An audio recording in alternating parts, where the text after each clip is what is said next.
What is going on, guys? Welcome back to the channel. My name is Miguel. You're watching Miguel EDC, the channel where we talk everything EDC gear. Here today, that's right, we're taking a look at the Kansept Cosmos. And this knife here is coming all the way from outer space, from the Cosmos. Just kidding.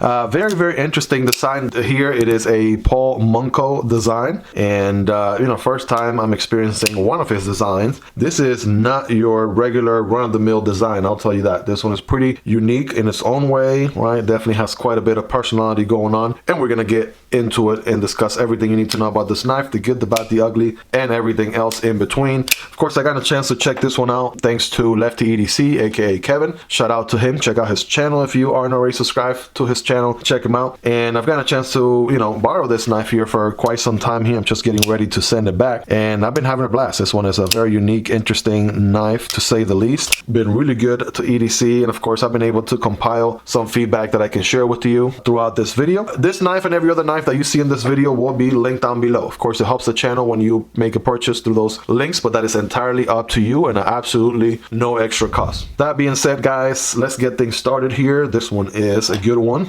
right?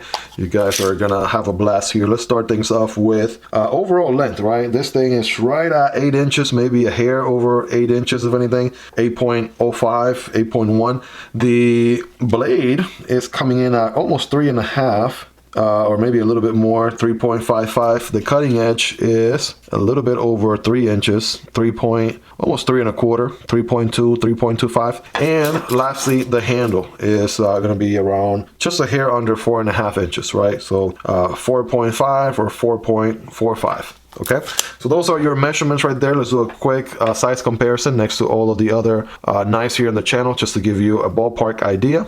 PM2 right there, so it's actually pretty comparable overall size to the PM2, obviously bigger than the Para 3. Here's the Demko AD 20.5 and the shark's foot blade, titanium handles, and the slicer right here with the aluminum handles, also in 20 CV. Wrap model 1 here and wrap model 2. Check that out right there. A little bit shorter than the wrap model 1 and definitely bigger than the wrap model 2. CJRB Pyrite, right? It's a little bit shorter. The Vosted Raccoon is also a tad bit shorter. Right, this guy's a little bit on the definitely in the large category for sure. And last but not least, check out next to the Kunwu Chad. Actually a tad bit, maybe a hair bigger than the Chad, but not by much. And the Kunwu Django right here, smaller brother. So believe it or not, we're talking about like really small difference. It is just a little bit bigger than the Django, but definitely shorter than the Chad, or bigger than the Chad too, by just a hair. All right, let's do a quick carry profile on this one, right? Taking this against the PM2. It's probably a little bit thicker, not by much, than the PM2, and a little bit thicker than the Demko AD 20.5. CJRB Pyrite, a little bit thicker as well. Length and height in the pocket here we go. We have, it's a little bit tall here towards this section, right? The blade does have a little bit of a Nesmuck vibe to it, even though it's a Warncliffe. We're gonna talk about that in a second. So, it may come close to, believe it or not, it's not as tall as something like a Spyderco or a Demko AD 20.5, right? But it's still, I like the fact it's a little bit thinner here, a little bit wider here, right? That's pretty interesting overall. And here it is next to the Pyrite and the Vosted Raccoon. All right, you guys be a judge there. So now that we have that out of the way, what do we have going on material wise? So starting with the blade, stone wash, flat grind, Warncliffe blade, right? Warncliffe because of the straight edge and this little drop right here. But the fact that the blade sort of comes down and then it trails up a bit, only to drop again, that's where the little Nesmuck vibe comes from, if anything. Nice little switch right here towards the front also for a little bit of personality. Again, full flat grind. It does have a stone wash, which has quite a bit of reflectivity. You're seeing the DSLR camera right there microphone. Right, there's that Miguel EDC guy waving at you. Yeah, it's finished in a nice reflective finish, which I like. I think it looks pretty good. The steel here is 20 CV. We have the Demko knives logo on one side. It says Cosmos, which is a model name, and then the Kansept logo with the model name, which I don't know why they have to print their model name. At least they do it really tiny, and CPM 20 CV going on here. As for the handle, we have titanium bolsters, and we have the carbon fiber here. This is they call it the Black Nebula carbon fiber on this one. Sort of looks like fat carbon fiber, but it is sort of the Chinese version of fat carbon fiber, if you will. In any case, I mean, it looks really good, right? I like the finish to it. Now, I mean, it's inevitable that, you know, Chinese OEMs and companies at some point would want to copy or resemble or jump into the fat carbon sort of aesthetics, and that's what you have going on here. We've seen it in a couple of other concept knives, like the Integra, right? The Integra had yellow, green, and black carbon fiber going on as well, so that was interesting. The locking mechanism is a bolster lock, right? Technically it's a frame lock, but because I guess you do have the carbon fiber insert, you know, that I guess other people call it the bolster lock, so either or is okay. As far as deployment, we have a flipper tab and flipper tab only, so that's interesting. Check it out right here. So good on the deployment. It's a very minimal flipper tab, not as minimal not as minimal as the Grapple from Kaiser right here. This one definitely takes the cake for sure. It's very minimal flipper tab, but at least this one, even though it's minimal, right, you do get a little bit of exposure there. KC from Nice Fast was making a good point. I feel like they dropped the blades in the tumble finish after the jimping has already been done, so you end up with some jimping, but that already has a little bit of wear on the sides, so it's not fully jimped from one end to the other. And in this case, you really want it to be as jimped as possible, even in the corners, because when you go about deploying the knife, right, you definitely want it to get as much grip into the finger as you possibly can. This one is certainly a light switch. There's just no other way around it. You have to sort of push your index finger against the handle and just run your finger down as quickly as possible, like that, and just light switch it, right? This is not an official deployment method because there's no thumb studs, but I found out that as long as you don't have Vaseline on your thumb, you can thumb deploy it as well, right? It's a little bit sticky there. If you put enough pressure with your thumb, you can deploy it like that. Kevin managed to deploy it with the reverse flick, and I don't know what sort of glue he has on his finger, but I wasn't able to at all, so it definitely slips every time. But at least the thumb deployment I was able to do, and of course the default flipper deployment right there. As for the handle, ergonomics are really good on this guy. Not a huge fan of handles that sort of trap you into one grip or what have you, but here it sort of works really good. This first curvature is for your index finger. All your other fingers follow suit right there, and ergonomically speaking, the fact that it is bent also helps in the ergonomic department right there. Nice and comfortable. I have medium hands, not the biggest hands, not the smallest of hands, and I'm able to get a good purchase right here.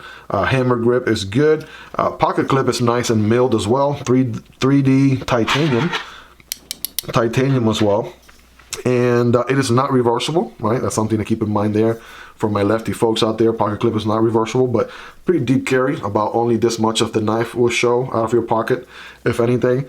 And yeah, you barely feel that pocket clip there. If I'm squeezing really hard, I still barely feel it. And then you'll notice there's a nice section right here, which allows you to forward choke, our finger choil section going on there.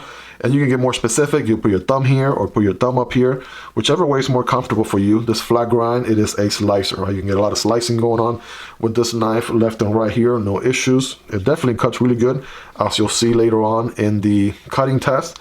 And the drop shot action, oof, this is exactly what I like my drop shot action to be. Some people would say, oh, you know, it's too drop shotty. It's a guillotine on the way down. Well, not really, right? There's just enough amount of angle, and you don't have to shake it or anything, but it does drop shot really smooth. Maybe it's the fact that it's been broken in already for quite some time or not, but ball bearings here are really smooth, and I love that drop shot action. I love the pivot right here. It is a captive pivot. I like the shine, the partiality there. Same thing going on the other side, but with a screw head, of course. Weight on this guide is not really as heavy as you would expect, of course. There is no milling going on the inside, and that's because you have those carbon fiber inlays on the outside, of course. And for as large of a knife as this is, it really Doesn't weigh all that much, maybe around 3.5 ounces. Ooh, look at that. I nailed it for once. Give me some credit. 3.5 ounces on the money right there. So it's a good weight, especially for this large a knife as you have. I think another factor that really helps there is the fact that the blade itself is not really tall. Right, it's a little bit long, but not really tall, which is good. Needless to say, you could do a little grip right here, which I like. Middle finger sort of makes use of the finger choil there, and my index goes somewhere around here. And then yeah, you go to town right there. Utility cuts, draw cuts with that pokey tip right there. Boom, you can get some work done all day, every day. Sort of like an X-Acto knife on the go as well, right? It's gonna definitely perform really good for that. Let's do a blade stock thickness here on this one. I want to say not 0.14, so it is a little bit thicker than the average 0.12 that we see on the channel here. So you have that to think about, right? Not a deal breaker or anything by any stretch. 0.50, so exactly 0.50 there on the handle thickness, which again pretty average on the thickness that I see throughout all the knives that I check out here in the channel as well. And again, that flat grind is not a full flat grind. It sort of comes up to that line right there, which you can see, right? It still manages to cut, slice really good. Let's do a hardware check here, shall we? Let's start with a T8, because I know that pivot screw is definitely going to be a T8. Yeah, it definitely is. By the way, my tools are highly recommendable and linked down below in the description if you want to check them out. Now, it is, I want to say T6 everywhere else. So T6 on the body right there for the carbon fiber inlays. And you guys know how the argument goes for T6, right? It's nice. It would have been nice to have T8 instead. It's more of a personal preference. It doesn't take away from the functionality. But we know, right, when it comes to disassembling your knife, possibilities are much higher to strip a T6 versus a T8. Therefore, T8s are more preferable in that sense. And this is a premium knife. We're going to go over the price here in just a moment. So yeah, T8 would have been nice on this one. I did notice though, on the pocket clip, it is actually screwed from the inside. So that makes it a little bit cleaner there. One less screw that you would look at. There's a screw right there. You can see it. There you go. Yeah, so that makes it nice and clean. There's a little Demko nice logo, matching logo, just like on the blade right here in the pocket clip, as you can see.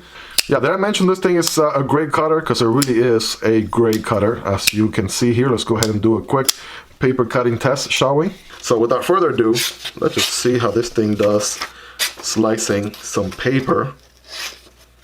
Yeah, so first few slices, right, feels really good. Just as you would expect a new knife to perform, and this is not necessarily, whoops, a new knife. This one is one that has already been seeing some use from Lefty's knife pass around. So yeah, we know it can do paper. What about some cardboard? I got some everyday cardboard going on here, single wall diaper box cardboard. So remember, when cutting cardboard, don't cut perpendicular like this, but at an angle. And with that forward choke option, I'm just gonna go, whoops, yeah, wow.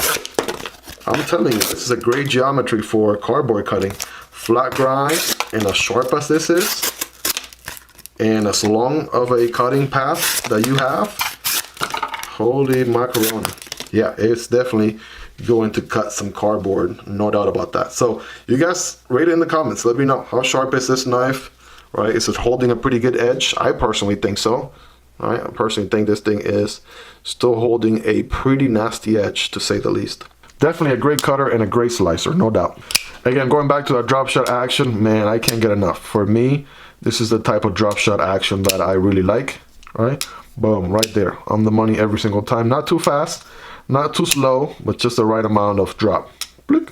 That is exactly what I love a drop shotty knife to be. I love that on this knife for sure. Solid lock up here, by the way. So no side to side, up and down play, no blade play or lock rock or anything like that going on this one at all, which is good. And by the way, knees nice. My man Jared over there is going to be really happy.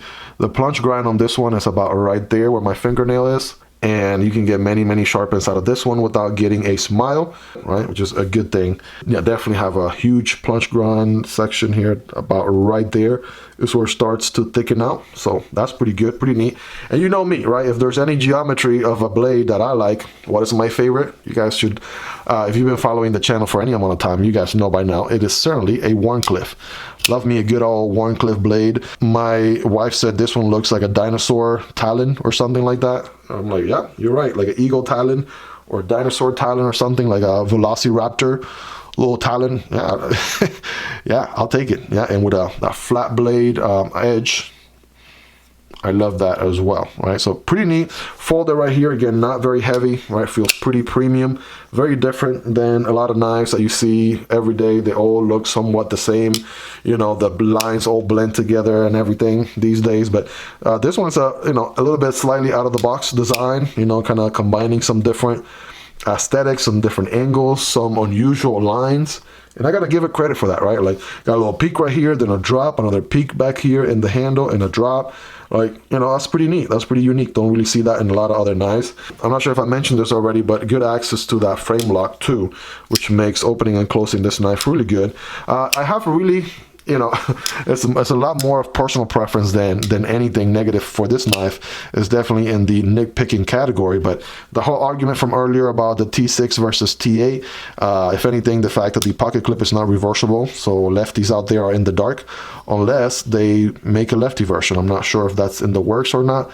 And technically, for my liking personally, this doesn't take away from the functionality of the knife in any way, shape, or form. It's the fact that technically there's one deployment and one deployment option. You know, for my taste, for my liking personally, I enjoy a knife that has multiple deployment options just a little bit more than a knife with the one deployment option only. But again, that is my personal preference. It doesn't take any credit or functionality or performance away from the knife. So if you're okay with the one deployment option, then you're gonna be okay with the knife. That is not rocket science at all. A couple other things that I didn't mention, in case I haven't mentioned already, the dual jimping right there is pretty neat. I feel like a lot more knives should do that. So your standard grip, you can rest here or rest up here. If you got bigger hands, your thumb is probably going to land more up here. I've only seen this feature on a handful of knives. So knives either make one small jimping towards the back. Some other knives gives you a bunch of jimping throughout the spine. That's even more preferable in my opinion. And then some knives do the dual jimping like this, which is pretty neat. Definitely something that a lot more companies should look into.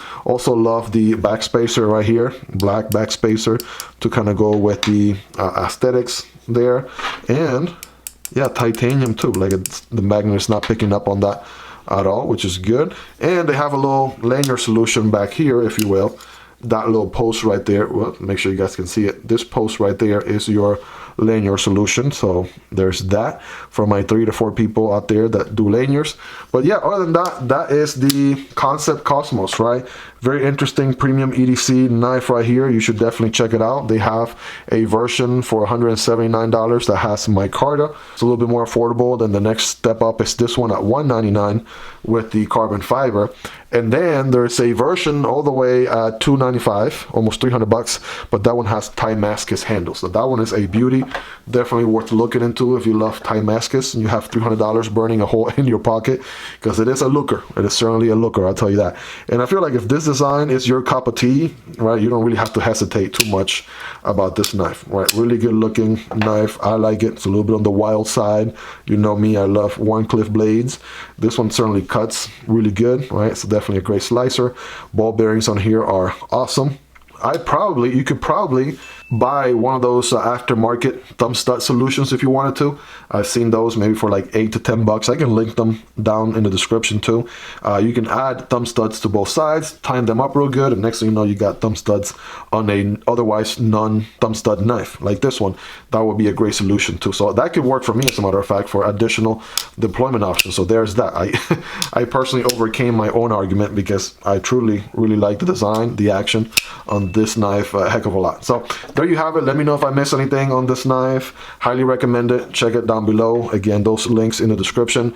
Do help out the channel if you buy a knife through those links, but that is entirely up to you. You're absolutely no obligation, and of course it will be at no extra cost to you whatsoever. But that is the Kansept Cosmos, right? A Paul Monco design. Let me know how you like this guy in the comments. Rate it on a scale from 1 through 10, right? How much you like it. If there's anything you would like to see different or any questions in general that you have about this knife, guys, let's hang out in the comments down there. Share some feedback with me. Let me know if I missed anything. And if you made it to this point in the video, you guys are the real MVPs. Go ahead and smash that like button if you haven't already for the YouTube algorithm. Also subscribe if you enjoy seeing daily EDC knife content like this on an ongoing basis. I promise you'll be worth coming back for more. And if you want to support the channel a step further, there's a link for Patreon down there in the description, or you can simply support the channel right here on YouTube by becoming a channel member. You'll get access to exclusive perks. Chances are by the time you are done watching this video, the review for the Kaiser Grapple is available. If not, check out the unboxing on this one. This one also has the one deployment option only, being the flipper tab, which is very minimal. So I'll put a video card for this one right here for you guys to check it out next. Guys, it's been a blast hanging out with you throughout this video. If you made it to the very end, I appreciate you hanging out with me. Hope you guys have a fantastic rest of your day, and I'll be catching you guys on the next one. Peace.